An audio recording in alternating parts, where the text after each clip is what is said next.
Hi everyone, welcome to Miss Suman's SG classes. Today in our study world, we are going to talk about fractions and how can we multiply fractions. This is very interesting because it is just like playing a game, a sport that is a team sport. So what happens in a team sport? The entire team is playing with each other and against the opposite team.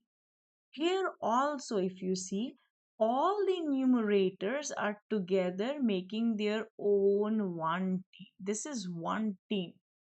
So they are along with each other. They will not go against each other. They will not cancel each other.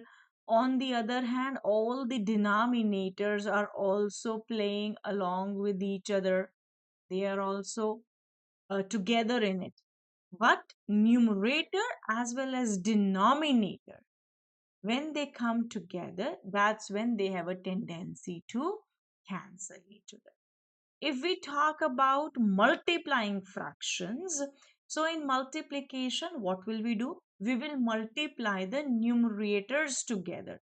4 times 1 is 4 and 9 times 2 is 18. 4/18. Now, I might have some friends who will say this can be simplified. We could have simplified first and then multiplied. The thing is, what are we trying to understand here? Are we doing simplification of fractions or are we doing multiplication? So here in this video, we are talking about multiplication of fractions. And when we are doing multiplication, we only have to understand one rule, that the numerators are together in one and the denominators are together as one team, and we multiply them depending upon their requirement. Okay, similarly, let's take another example here. Example number 2, we can also have more than two fractions. That's also possible.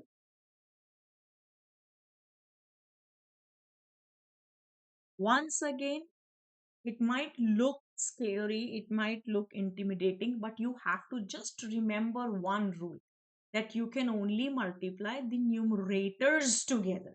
Multiply all the numerators together.